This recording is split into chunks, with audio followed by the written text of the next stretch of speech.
देश आजाद कराएंगे और हमारे आने वाला पीढ़ी जो है वो सर उठा के जिएंगे। देश तो आजाद हुआ, लेकिन सही मायने में हम लोगों को दीन बेदार दुनिया मला मिसाल के सभी उपजाति गरीब समाज के लोगों को आज भी अधिकार नहीं मिला। आज भी हमें अधिकार नहीं मिला और आज तक हमें हमारे सही मायने में जाइए तो हमारा अधिकार और हमें आजादी नहीं मिला है। साथियों, आज जो हम लड़ाई लड़ रहे हैं, निषाद को आरक्षण चाहिए, दीन बेदार दुनिया मला को आरक्षण चाहिए। आप बताइए ना कि देश एक है, संविधान एक है, देश के प्रधानमंत्री एक है। आज बताइए कि बंगाल में निषाद को आरक्षण है, दिल्ली में आरक्षण है, दीन बेदार दुनिया मला को आरक्षण है, लेकिन बिहार में नहीं है। इसका दोषी कौन है? इसका दोषी जो पहले सरकार में था या आज जो दिल्ली में सरकार में है वो दोषी है। और एक दोषी आप और हम हैं कि आप और हम अपने अधिकार के लिए लड़ाई नहीं लड़े। आज अगर हम 30-40 साल पहले, 50 साल पहले अगर लड़ाई लड़ते तो आज हमारे समाज को आरक्षण मिल गया होता, एससी का दर्जा हमको मिल गया होता और आरक्षण मिल गया होता तो आपको क्या लाभ होता? आज यूपी, बिहार, झारखंड में हम जाते हैं, 137 जिला है, लेकिन एक भी जिला में निषाद का बेटा कलेक्टर नहीं है। अगर हमें आरक्षण मिल गया होता तो आज निषाद दीन बेदार दुनिया मला का बेटा आज कलेक्टर होता, एसडीओ होता, बीडीओ होता, सीईओ होता, डॉक्टर होता, इंजीनियर होता, एसपी होता, डीएसपी होता, दरोगा होता, लेकिन नहीं हुआ। तो साथियों, तो हमें आने वाला समय में लड़ाई लड़ना है। आरक्षण हमारा अधिकार है, हम कोई भीख नहीं मांग रहे। जब देश एक है तो एक ही देश में एक जाति के लिए अलग कानून कैसे? जब बंगाल में हमें एससी है तो बिहार में हमें ओबीसी में क्यों? तो इसलिए साथियों, लड़ाई लड़ना पड़ेगा, संघर्ष करना पड़ेगा। ये देश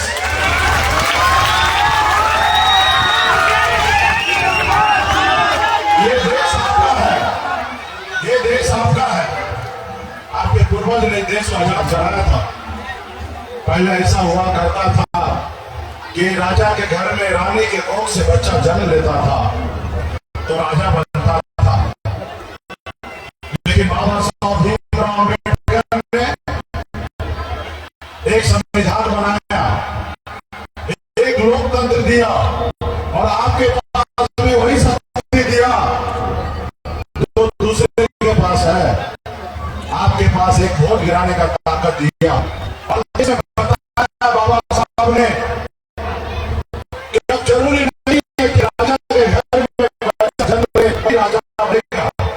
अब राजा इस देश में वही बनेगा जिसके पास वोट होगा, वो किसान का बेटा हो या मजदूर का या गल्ला का किसान का बेटा हो या दीन बेदार दुनिया मला का बेटा हो, अपने वोट के अधिकार से वो राज्य का मुख्यमंत्री, प्रधानमंत्री बनेगा। साथियों, आज आप लोग के पास वही शक्ति ताकत है, आप प्रधानमंत्री बनाते हैं, आपके पास शक्ति ताकत है, आप राज्य का मुख्यमंत्री बनाते हैं।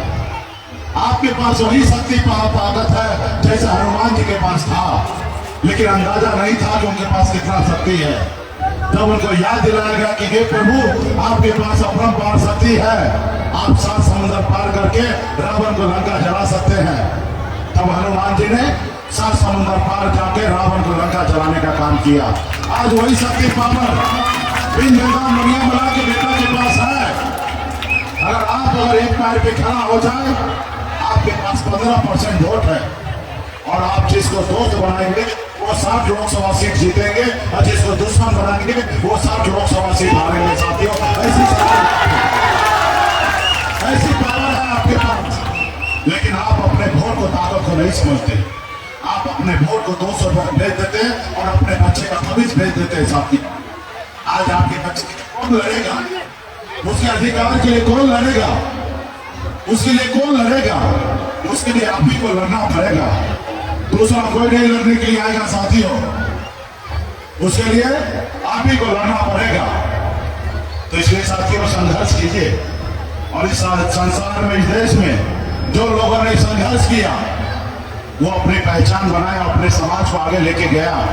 जैसे देखिए लालू प्रसाद यादव जी, मुलायम सिंह यादव जी, बहन मायावती जी, स्वर्गीय पासवान जी, नीतीश कुमार जी, ये लोग कोई अमीर घर में जन्म नहीं लिए, ये लोग भी गरीब घर में ही जन्म लिए, लेकिन अपने संघर्ष के बदौलत, अपने वोट के बदौलत राज्य में अपनी ताकत बनाए और 15 साल बिहार में मुख्यमंत्री नीतीश कुमार जी भी रहे और लालू प्रसाद यादव जी भी रहे। जब लालू प्रसाद यादव जी जब दल बनाए तो उनके लोगों ने, उनके समाज के लोगों ने उनको साथ दिया।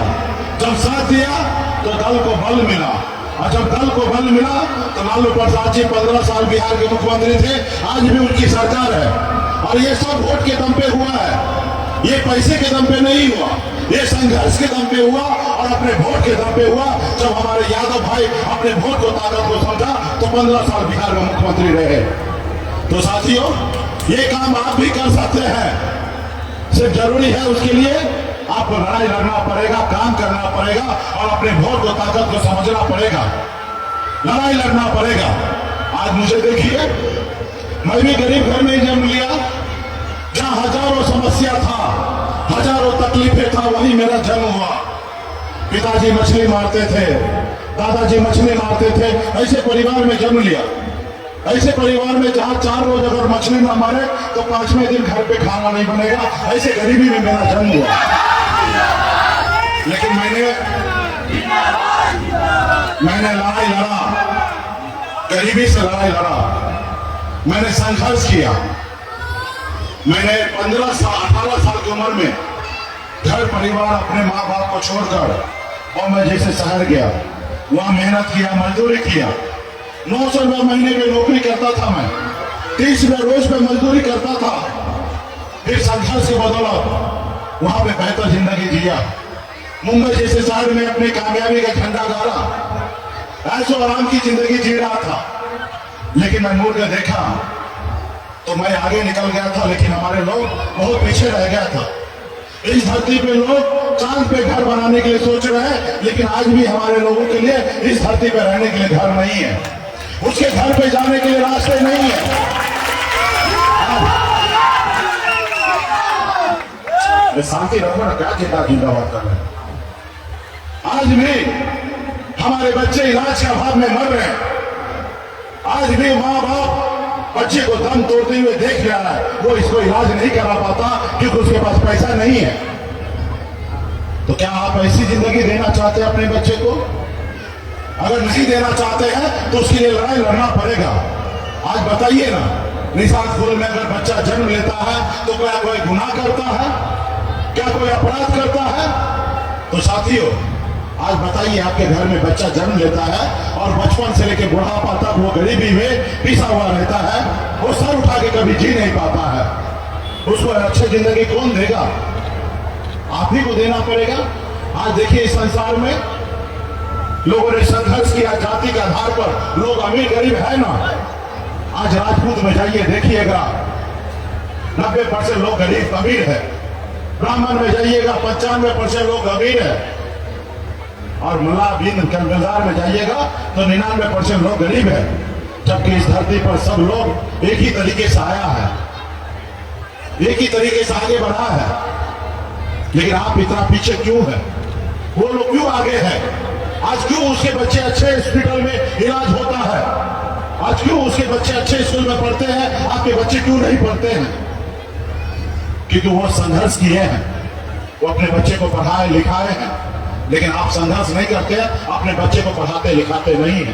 वो अपने वोट को, ताकत को समझते हैं, लेकिन आप अपने वोट को, ताकत को नहीं समझते हैं। इसलिए आज गरीबी में जिंदगी जी रहे हैं। और इसके लिए कौन लड़ेगा? इसके लिए कौन सोचेगा? आज तक कोई नहीं आया सोचने के लिए, और आने वाला 100 साल तक भी कोई और नहीं आएगा। और मैं क्यों आया हूं? क्योंकि मैं निषाद का बेटा हूं। मैं निषाद स्कूल में जन्म लिया, और ये आपको मैं अपनी जात नहीं मानता, मैं आपको अपना परिवार मानता हूं, इसलिए लड़ाई लड़ रहा हूं।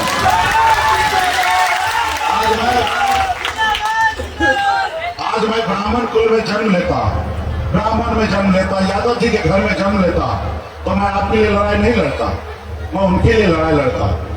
मैं आपका भाई, आपका बेटा हूं, इसलिए आज आपके लिए लड़ाई लड़ रहा हूं। तो इसी तरीके से आपको भी अपने बच्चे के लिए आप ही को लड़ाई लड़ना पड़ेगा, कोई और नहीं आएगा लड़ाई लड़ने के लिए।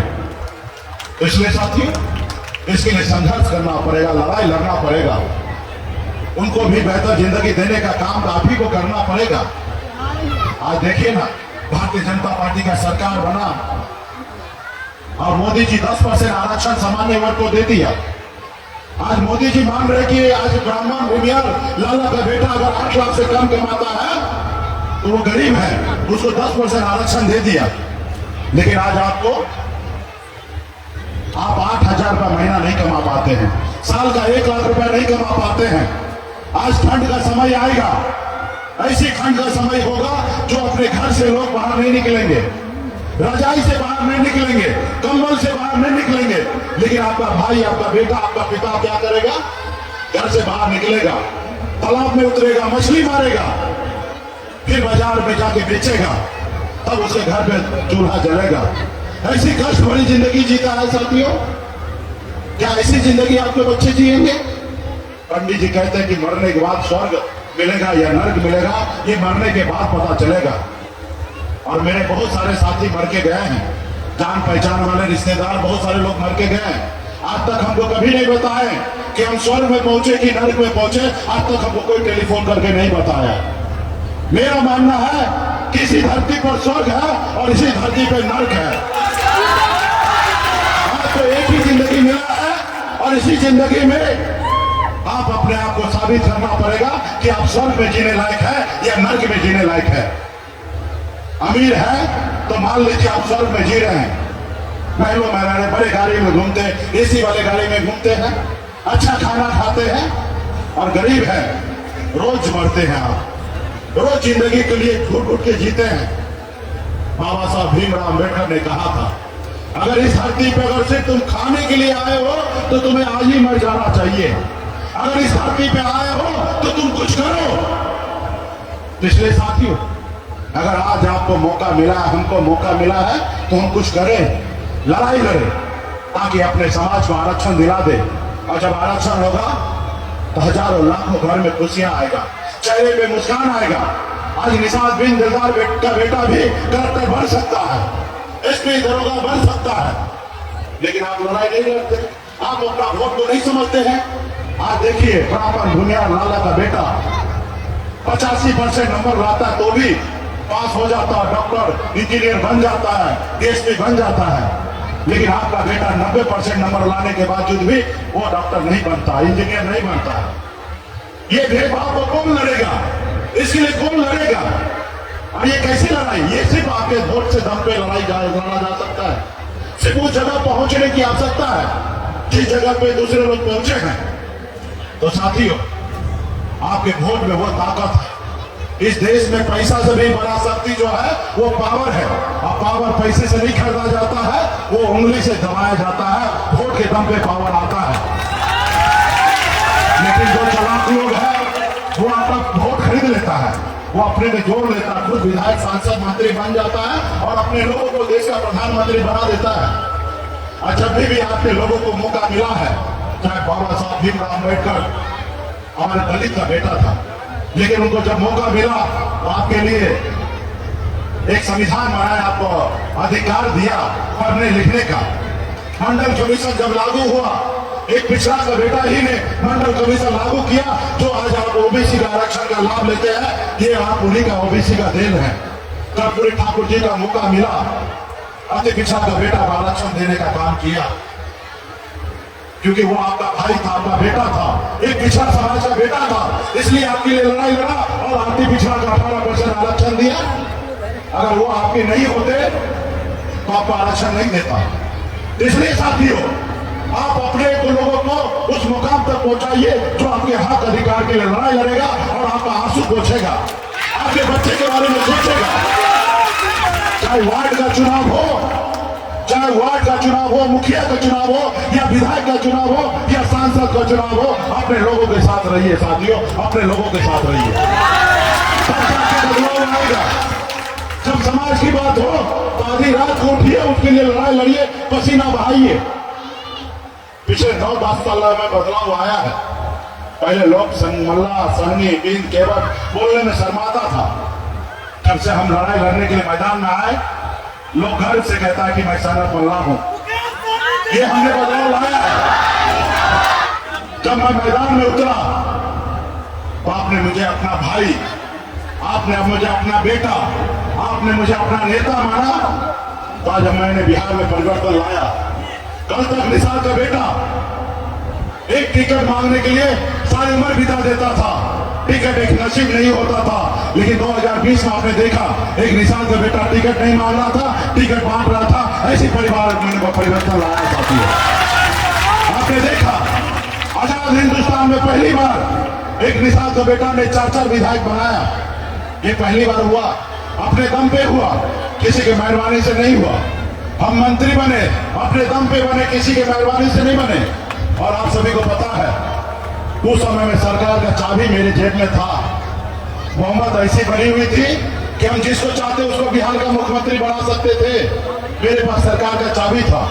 आजाद भारत में पहली बार बिहार प्रदेश में ऐसा हुआ कि एक निसार मल्ला बिन बिल्दान नोनिया मल्ला का बेटा एक मुख्यमंत्री बनाने का काम किया साथियों। हमने बिहार में नीतीश कुमार जी को मुख्यमंत्री बनाने का काम किया साथियों। अगर हम समर्थन नहीं देते तो नीतीश कुमार जी बिहार का मुख्यमंत्री नहीं बनते। ये हमारी पहचान है साथियों। और ये कब हुआ? ये कब और कैसे हुआ? ये कब कैसे हुआ?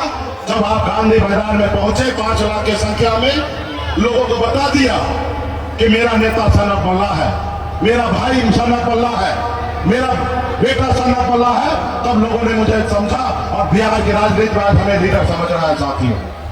तो हमने बदलाव लाया है और आने वाले समय में जैसे 4 विधायक बना, 40 भी बना सकते हैं। और एक समय आएगा अपने दम पर राज्य में सरकार बना सकते हैं। ये हमारी ताकत है। लेकिन इसके लिए आपको पसीना बहाना पड़ेगा, जरूरी पड़ा तो खून बहाना पड़ेगा। तब सत्ता पावर आपके पास आएगा, हक अधिकार आपके पास आएगा। और आने वाला समय में आपका भाई, आपका बेटा कलेक्टर इंजीनियर बनेगा जब आरक्षण लागू होगा। आप बताइए ना, हम देश में हमारा, हम किसी से भीख नहीं मांग रहे, मेरा अधिकार है आरक्षण। जब बंगाल में आरक्षण मिल सकता है तो बिहार में क्यों नहीं? मोदी जी आते हैं ना, मोदी जी संडे को आते हैं, मन की बात करते हैं। बताए ना मोदी जी कि मोदी जी आप बताइए, बंगाल क्या देश का हिस्सा नहीं है? क्या बिहार देश का हिस्सा नहीं है? और जब देश का हिस्सा है तो वहां पे अलग कानून और बिहार में अलग कानून क्यों है? जब वहां पे निसार बिन बिल्दान मल्ला का बेटा को जब आरक्षण है तो बिहार में क्यों नहीं? बताइए। अगर मैं गलत मांग करता हूं तो 4 कदम पीछे हटता हूं। अगर मेरी मांग जायज है तो आप लागू क्यों नहीं करते हैं? लेकिन आप निसार का बेटा को गुमराह करना चाहते हैं, निसार को गुलाम बना के रखना चाहते हैं, उनको हक अधिकार नहीं देना चाहते। आप बताइए ना, अगर आर्थिक आधार पर ही आरक्षण देना है तो देश के सभी जाति धर्म के आप आरक्षण दीजिए आर्थिक आधार पे। जो लोग 8 लाख से कम कमाता है सभी को 100% आरक्षण लागू कर दीजिए। जो जाति जितनी संख्या में है उनको जाति जनगणना कीजिए, उसको उतनी संख्या में आरक्षण लागू कीजिए। लेकिन आप नहीं कीजिएगा। हम लोग लड़ाई लड़ रहे हैं, संघर्ष कर रहे हैं कि जातिगत जनगणना कीजिए, लेकिन आप बंद करके बैठे हैं। नीतीश जी को धन्यवाद देता हूं कि पहली बार बिहार प्रदेश में वो जातिगत जनगणना करने के लिए काम करा रहे हैं। साथियों, हमें लड़ाई लड़ना पड़ेगा। आज आपने देखा ब्राह्मण, मुनियार, लाला को 10% आरक्षण दिया, कोई जाति गिनती नहीं हुआ, कोई कमीशन नहीं बना, कोई आयोग नहीं बना, डायरेक्ट 10% आरक्षण। अरे भाई दीजिए, मैं मना नहीं करता हूं क्यों नहीं देना है, दीजिए। लेकिन ये तो पता कर लीजिए कि उनके घर में कितने लोग हैं। एक तरफ 50 लोग हैं, आप 10 रोटी दे रहे हैं खाने के लिए, और एक तरफ 10 लोग हैं, उसको 20 रोटी खाने के लिए दे रहे हैं। ये कहां का न्याय है भाई? आप जनगणना कीजिए, जिस जाति का जितना संख्या उसको उतना अधिकार दीजिए, लेकिन आप नहीं कीजिएगा। गरीब पिछड़ा दलित का वोट खरीदिएगा, उनके बच्चे को गुलाम बनाइएगा, लेकिन आप उसका अधिकार नहीं दीजिएगा। तो साथियों, अब मोदी जी को प्रधानमंत्री बनना है और एक तरफ विपक्ष के लोगों को प्रधानमंत्री बनना है, और ना ही आपको ना ही हमको बनना है। हमें तो आरक्षण चाहिए ताकि निसार के घर पे चेहरे पे मुस्कान आए, उसके घर पे नौकरी आ सके। इसके लिए संघर्ष करना पड़ेगा, लड़ाई लड़ना पड़ेगा और संकल्प लेना पड़ेगा। तो क्या आप लोग लड़ाई लड़ने के लिए तैयार हैं? ये आवाज दिल्ली पहुंचेगा। मैं कहना चाहता हूँ कि आपके बच्चे की लड़ाई नहीं लड़िएगा, लड़िएगा ना। हाँ, और जब लड़िएगा तो संघर्ष करना पड़ेगा और संघर्ष के साथ साथ संकल्प लेना पड़ेगा। आप जैसे गांव में देखते होंगे पंडित जी आपको पूजा कराने के लिए आते हैं, सत्यनारायण भगवान का पूजा, तो हाथ में गंगा जल देते हैं, फूल देते हैं, पान देते हैं, अक्षत देते हैं और कहते हैं कि सही मन से पूजा कीजिए। उसी तरीके से आपको संकल्प लेना पड़ेगा। और इस बार तो ऐसा दवा बनाए हैं ना, हम भी एक ऐसा वैक्सीन बनाए हैं, आप जितना वैक्सीन लगाइएगा ना उतना मोदी जी का कुर्सी हिलेगा, और जितना मोदी जी का कुर्सी हिलेगा उतना वो डरेंगे, और जितना वो डरेंगे उतना निषाद का बेटा को आरक्षण करेंगे। जैसे देश में कोरोना काल में देश के डॉक्टर ने एक वैक्सीन बनाया था देश के लोगों को सुरक्षित करने के लिए, हमने भी एक वैक्सीन बनाया है देश के हमारे निषाद भाई को सुरक्षित करने के लिए। वो वैक्सीन का नाम क्या मालूम है? वो वैक्सीन का नाम है गंगा जल। ठीक है ना? आप सुने होंगे मोदी जी एक बार 2024-14 में आए और बोले कि हमको किसी ने भेजा नहीं और किसी ने हम आए नहीं, हमें तो माँ गंगा ने बुलाया है और हम गंगा माता ने बनारस से बुलाया है। और मोदी जी, इस देश का मछुआरा जो है ना वो रियल में गंगा पुत्र हैं, और वही गंगा माता हमारे सपना में आए बोले तुम उठो और मोदी जी से लड़ो और गंगा जल लेके एक एक गांव में जाके अपने लोगों को शुद्ध कराओ, पवित्र कराओ और जब संकल्प करवाइएगा ना तो मोदी जी देखेंगे, हिलेंगे, क्योंकि उनको एहसास ऐसा होता है कि निषाद मल्लाह का बेटा है, बिन बेलदार मुनिया का बेटा है, ये लड़ाई लड़ेगा, थक जाएगा, और जब थक जाएगा तो इस समाज का वोट खरीद लेंगे, क्योंकि उसके पास पैसा है। आपने देखा ना हमारा विधायक खरीद लिया, आपने देखा महाराष्ट्र में बनी हुई सरकार खरीद लिया, क्योंकि उसके पास पैसा है। तो हमने भी एक दवा निकाला है, हमें मालूम है कि जो निषाद का बेटा एक बार संकल्प ले लेगा उसको कोई 5,000 10,000 भी देगा तो वो वोट अपना बेचेगा नहीं। और जब ये देख लेंगे मोदी जी तो मान लेंगे, यकीन कर लेंगे तब निषाद का बेटा का वोट बिकेगा नहीं। और जब यकीन कर लेंगे तब वो आरक्षण 2024 से पहले आपका आरक्षण करेंगे। तो क्या आप लोग वैक्सीन लगाने के लिए तैयार हैं ना? तो निकालिए वैक्सीन, गंगा जल निकालिए सब लोग, माता बहन सभी लोग निकालिए गंगा जल, सभी लोग निकालिए। हाँ, और ढक्कन को खोलिए, ढक्कन को खोलिए और हाथ में लीजिए चूरू में, और हाथ को ऐसे उठाइए ताकि वीडियो कैमरा में वीडियो जब बन सके और मोदी जी को रात में भेजेंगे और देखेंगे कि नालंदा में एक एक बेटा, हाथ में रखो, हाथ में रखो, हाथ में रखो, ऐसे कीजिए, ऐसे, हाँ ऐसे रखो अभी, अरे रखो, हाथ में रखो, हाँ, और जैसे जैसा पढ़ रहे पढ़िए। मैं बाबा केवल महाराज, भगवान वेद व्यास, प्रभु श्री राम, भगवान गौरांग निषाद, बाबा अमर सिंह, बाबा काशी, बाबा जयसिंह महाराज, बाबा तारिक महाराज, बाबा कोयला, माता कमला, बाबा रघुनाथ स्वामी, अमर शहीद जुब्बासानी, वीरांगना फूलन देवी, वीर बुद्धू ननिया और अपने पूर्वज को साक्षी मानकर हाथ में गंगा जल लेकर संकल्प करता हूं कि अपने समाज और अपने आने वाली पीढ़ी के लिए हर परिस्थिति में संघर्ष करूंगा और अपनी विकासशील इंसान पार्टी के साथ रहूंगा। पार्टी जो निर्णय लेगी हम उस निर्णय के साथ रहेंगे। हम संकल्प लेते हैं एक रोटी कम खाएंगे लेकिन अपने बच्चे को पढ़ाएंगे लिखाएंगे। हम संकल्प लेते हैं एक एक निषाद के घर पे जाएंगे, सभी को संकल्प करवाएंगे। जय निषाद राज, जय वीआईपी, जय बिहार। चलिए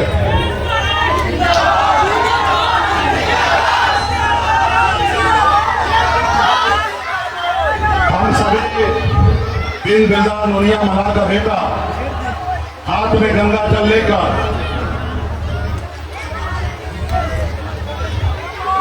हाथ हाथ में गंगा जल लेकर संकल्प किया है कि हम एक रोटी कम खाएंगे लेकिन अपने बच्चे को पढ़ाएंगे। हम सभी ने संकल्प लिया है कि अपने समाज के हक अधिकार के लिए हम आगे बढ़ेंगे। हम सभी ने संकल्प लिया है कि हम अपने वोट को नहीं बेचेंगे। हम सभी ने संकल्प लिया है कि हम अपने नेता, अपनी पार्टी, अपने दल के साथ रहेंगे और आने वाले समय में जो हमारी सुनेगा हम उनकी सुनेंगे, जो हमारी नहीं सुनेगा हम उनकी नहीं सुनेंगे। गठबंधन नहीं तो वोट नहीं, और वोट नहीं तो दिल्ली का सरकार नहीं। साथियों, बहुत बहुत धन्यवाद।